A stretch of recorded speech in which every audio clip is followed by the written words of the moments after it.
में से कोई भी क्वेश्चन करोगे तो ये 6 नंबर का क्वेश्चन आएगा। देखो, राष्ट्रपति के किन्हीं 3 विशेष अधिकारों का वर्णन करें, ये आपके 3-3 नंबर के आएंगे। और मंत्री परिषद में प्रधानमंत्री के रूप प्रधानमंत्री किन्हीं 3 भूमिकाओं का उल्लेखन करता है। ध्यान वाले से बहुत सारे चैप्टर पढ़ लिए होंगे, बहुत सारे टॉपिक पढ़ लिए होंगे, लेकिन यहाँ पे देखो उन पहलुओं का विश्लेषण करें जो भारतीय संविधान को एक प्रभावी संविधान के रूप में दर्शाते हैं। तो आप देखो किस तरीके का माइंडसेट रखना पड़ेगा। भले क्वेश्चन घूम गया है, ये कुछ भी पूछ ले, क्वेश्चन घूम गया, बस आपको टॉपिक याद होना चाहिए, आंसर उसका वही होगा। आपके फाइनल की बात करूं, उनमें इस चैप्टर से मिलाकर जितने क्वेश्चंस आए, जो पीछे मैंने अभी डिस्कस किए, वो सारे क्वेश्चंस आपके सामने आ गए। तो यहां से एक आइडिया बैठ जाना चाहिए कि भाई लॉन्ग क्वेश्चंस कैसे आने वाले हैं। इसी हिसाब से जय हिंद। मेरे भाई, आप क्लास 11th में हो और आपके जो पॉलिटिकल के पेपर हैं, मेरे भाई आपके लिए मैंने कुछ क्वेश्चंस ऐसे हैं, मतलब कंप्लीट चैप्टर के नहीं होंगे, कुछ ऐसे क्वेश्चंस हैं जो कि सिलेक्टेड क्वेश्चंस हैं, जो पिछले सालों में हमेशा मिड टर्म हो या हाफ ईयरली हो या फाइनल हो, मतलब उस चैप्टर से वहां पे क्वेश्चंस बनता ही बनता है।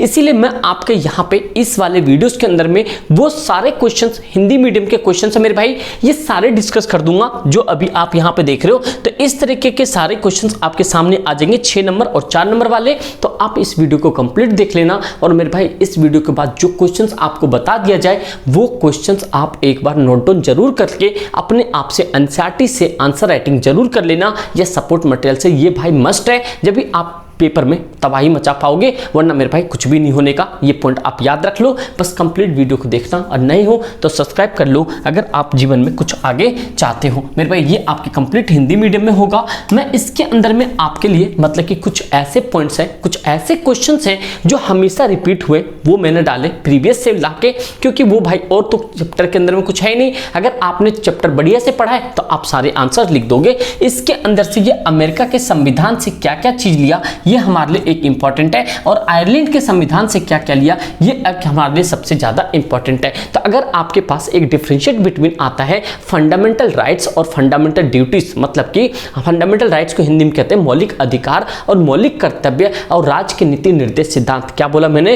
राज्य के नीति निर्देश सिद्धांत, मौलिक कर्तव्य और मौलिक आपके अधिकार। इन तीनों के बीच में कोई न कोई एक डिफरेंशिएट भी आ सकता है, एक्सपेक्टेड है। तो प्लीज आप लोग उस चीज को ध्यान रखना। समझ रहे हो बात को यहाँ पे? तो ये सारी चीजें हो जाएगी। उसके बाद फ्रांस के संविधान से क्या लिया, कनाडा के संविधान से क्या लिया, जो ये आपके फीचर्स जो दूसरे देशों से लिया है ना, इसका एक शॉर्टकट तरीका आपके पास वीडियो पड़ी होगी, आप वीडियो सेक्शन में जाकर देखना किस देश से हमने क्या क्या लिया। बोरोइंग, उधार कहते हैं इसे। समझ रहे बात को? तो एक आप ये क्वेश्चन तैयार करके चलना। और ये एक आपके पास बुकेट कहा गया है, यहाँ पे पुष्प का गुच्छा, ये बुकेट होता है, इसको किस लिए कहा जाता है? इन सभी चीजों के लिए कहा गया, क्योंकि ये हमने बहुत सारे देशों से अपने कॉन्स्टिट्यूशन में हमने बहुत सारी चीजें कॉपी करके डाली है। समझ रहे बात को? उसके बाद संविधान में संशोधन, ये वाला आप टॉपिक करके जाना। ये आज से भाई देखा जाना, जब भी 2015 से लेके ये 22 तक हमेशा एक ना एक क्वेश्चन इस टॉपिक से आया है। तो प्लीज आप इस टॉपिक को कर लेना, और खास करके इसके एमसीक्यू भी जरूर कर लेना। जो आपके संविधान संशोधन, तो ये वाला टॉपिक पूछा जाता है कि संविधान संशोधन कौन से आर्टिकल के अंदर में आता है, तो आर्टिकल 368 के अंदर में आता है। ये पॉइंट आपको याद होना चाहिए। समझ रहे बात को? तो ये सारी चीजें। और 1950 में संविधान के लागू होने तक अब तक 105 संशोधन हो चुके हैं। तो ये भी आपके एमसीक्यू में बहुत बार देखा गया है कि अभी तक 105 संशोधन हुए हैं, और इसके लिए 124 संविधान संशोधन विधेयक पारित किया गया है। तो ये भी पॉइंट आप ये अच्छे तरीके से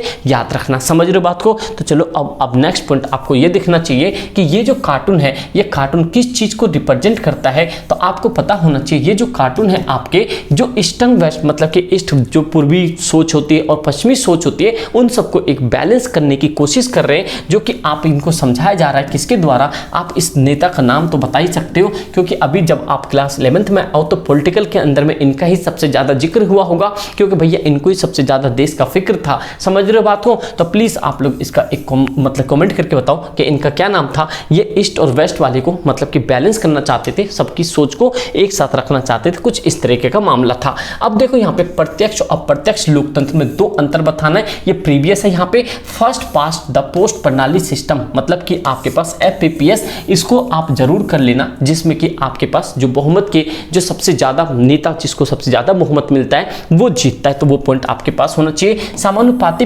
प्रतिनिधित्व प्रणाली किसे कहते हैं, ये आपको पता है कि हमारे देश के अंदर में राष्ट्रपति जो है इसी के थ्रू चुना जाता है। ये फर्स्ट पोस्ट पास सिस्टम बहुत ज़्यादा इंपॉर्टेंट है। और उसके बाद में जो इंपॉर्टेंट है, सर्वाधिक वोट पाने वाले की जीत और समानुपातिक प्रतिनिधित्व चुनाव व्यवस्था में 4 अंतर लिखें। ये बात समझ गए यहाँ पे, ये पॉइंट आपके पास इंपॉर्टेंट है और ये प्रीवियस में बहुत बार आपके हाफ ईयरली में आए हैं, तो मेरे भाई इसे इंपॉर्टेंट मार्क कर लो। समानुपातिक प्रतिनिधित्व आपको पता है कि रेशनल होता है, प्रोपोर्शनल रेशनल वाला जो प्रेसिडेंट इलेक्शंस होता है, और यहाँ पे सर्वाधिक वोट पाने की जीत वाला, जिसको सबसे ज्यादा वोट मिलता है वो जीतता है, वो आपको पता ही होगा क्वेश्चंस में।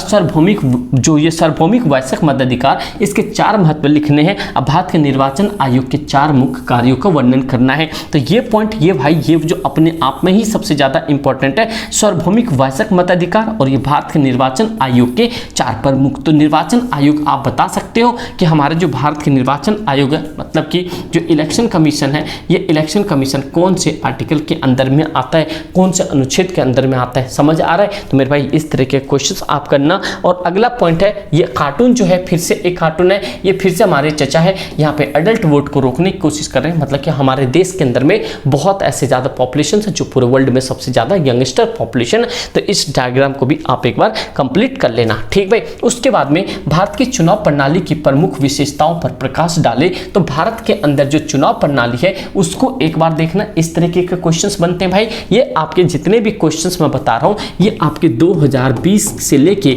अभी 2022 तक जितने भी पॉलिटिकल के आपके फाइनल की बात करूं, उनमें इस चैप्टर से मिला के जितने क्वेश्चंस आए, जो पीछे मैंने अभी डिस्कस किए, वो सारे क्वेश्चंस आपके सामने आ गए। तो यहां से एक आइडिया बैठ जाना चाहिए कि भाई लॉन्ग क्वेश्चंस कैसे आने वाले हैं, इसी हिसाब से अपना आंसर प्रिपेयर करो, ठीक भाई। ये हो गया चुनाव और लोकतंत्र एक सिक्के के 2 पहलू। इस कथन को समझाते हुए चुनाव लोकतंत्र में महत्व क्या है, तो आपको ये भी क्वेश्चंस देना आंसर। और ये देखो क्या वित्त विधायक को राज्यसभा द्वारा रोका जा सकता है, कितने दिन के लिए इनको बहुमत मतलब कितने दिन के लिए ये होल्ड किया जा सकता है, क्या आप लोग कमेंट करके बता सकते हो इसका आंसर। आप लोग कितने, चलो ये एक ऑप्शन काट देता हूँ और चलो एक ऑप्शन ये काट देता हूँ। तो अब बताओ इनमें से दोनों में से कौन सा ऑप्शन करेक्ट है। मेरे भाई ऐसे ऐसे क्वेश्चंस आपके सामने आएंगे, और जितने भी इससे पहले सैंपल पेपर डिस्कस करवाए वो जरूर करना, क्योंकि आपके मोस्टली जो ना एमसीक्यू बहुत सारे पेपर में आने वाले, फिलर बहुत सारे आने वाले हैं। तो ये भी पॉइंट आप याद रखना। तो बस इस तरीके के करते जाना। अगर नए हो भाई प्लीज यार आप सब्सक्राइब कर लेना। यार आप लोग लाइक नहीं करते हो मेरे भाई, आप लोग टेंशन मत लो, क्लास 12th में भी आ जाओगे ना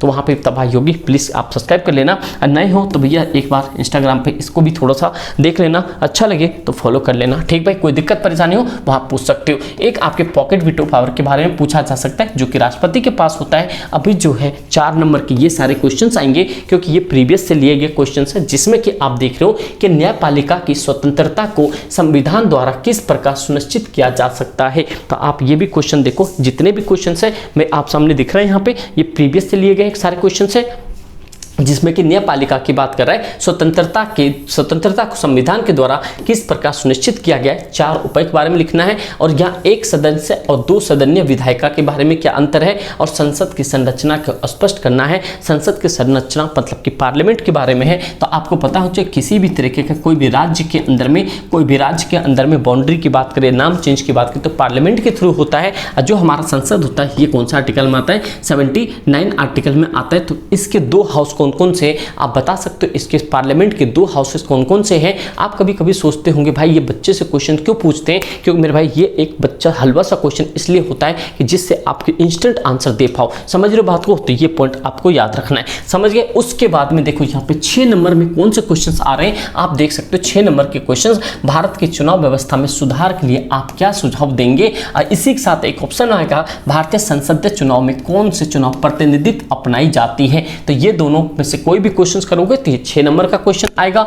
देखो राष्ट्रपति के किन्हीं 3 विशेष अधिकारों का वर्णन करें, ये आपके 3-3 नंबर के आएंगे। और मंत्रिपरिषद में प्रधानमंत्री के रूप प्रधानमंत्री की 3 भूमिकाओं का उल्लेखन करता है। तो ये भी पॉइंट याद रखना, मंत्रिपरिषद मतलब कि प्रधानमंत्री इसका हेड होता है। तो आप लोग मुझे बता सकते हो जो अभी हमारे नरेंद्र मोदी जी हैं, ये कितने नंबर के हमारे देश के पीएम है, क्या बता सकते हो कितने नंबर के देश के पीएम है। उसके बाद देखो संविधान निर्माण प्रक्रिया का वर्णन करना है और स्वतंत्रता के मौलिक अधिकार का क्या महत्व है, स्वतंत्रता के मौलिक अधिकार के क्या मतलब है, और आप लोग मुझे ये बताओ मौलिक अधिकार जो है किस देश से लिया गया है। बताओ कोई किसी को याद है क्या? आप लोग कमेंट करके बता दो भाई किस देश से लिया गया है, मुझे बताओ किस देश से। आप लोग कमेंट करके बताना। इसके ऊपर में 6 लाइन लिखना है। समझ रहे बात को भाई? यहाँ तक आपने देख लिया है तो मुझे इतना पता है कि आप पॉलिटिकल को लेकर बहुत ज़्यादा सीरियस हो। आप सीरियस हो भाई एक बार ना बस आप कमेंट सेक्शन में आप एक फायर की इमोजी और एक फ्लैग जरूर कमेंट करके बताना, ठीक मेरे भाई। अगला देखते हैं क्या रहा है। संसदीय सरकार के प्रमुख लक्षणों को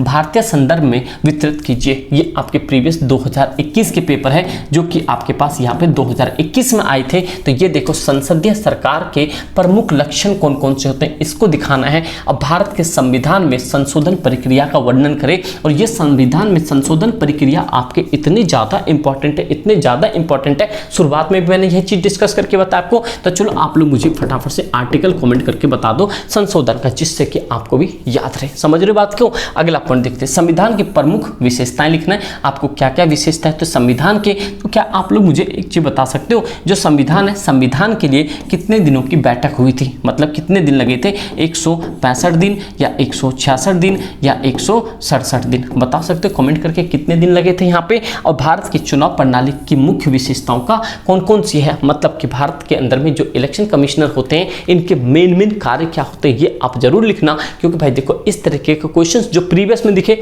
वो मैं आप लोग के साथ डिस्कस कर रहा हूँ। बस उम्मीद करता हूँ आपको सारी चीजें समझ आ रही होंगी मेरे भाई। इस तरह के क्वेश्चंस जरूर करके जाना। और आप एक क्वेश्चंस इसमें भी देखो मोस्टली चीजें क्या यहाँ पे कहाँ से निकल के आ रही है। राष्ट्रपति की 2 विशेष शक्तियों के बारे में पूछा था, ये आपके सिंपल है। फर्स्ट पोस्ट पास्ट के बारे में पूछा था, ये मानचंग लुंग जो था आपको एनसीईआरटी में पढ़ा था, किससे वंचित था आपको पता होना चाहिए। लोकसभा मतलब राज्यसभा से ज्यादा शक्तिशाली क्यों होता है, एक ये भी क्वेश्चन, ये प्रीवियस के क्वेश्चन है मेरे भाई। और भारत के वर्तमान मुख्य चुनाव आयुक्त कौन है आपको अभी का पता होना चाहिए। और अमेरिका के संविधान से कौन से 2 प्रावधान को भारत के संविधान में शामिल किए गए थे। तो आपको इस तरीके के क्वेश्चंस करके जाना है। आपने कितना भी पढ़ लिया है लेकिन इस तरीके के क्वेश्चंस अगर नहीं बना पा रहे हो तो भाई वहां पे दिक्कत होने वाली है। लेकिन एक पॉइंट और बता दूं, सैंपल पेपर आप जाकर देखो जो ऑलरेडी अपलोड है, 1-2 दिन पहले अपलोड हुआ है, वहां से उससे आपको एक आइडिया मिल जाएगा। वो इस ईयर का सैंपल पेपर नहीं है बट आपको कंप्लीट एक आइडिया मिल जाएगा कि भैया कैसे करना है। तो प्लीज आप लोग उस चीज को जरूर करो, ठीक भाई। उसके बाद में कुछ और क्वेश्चन है।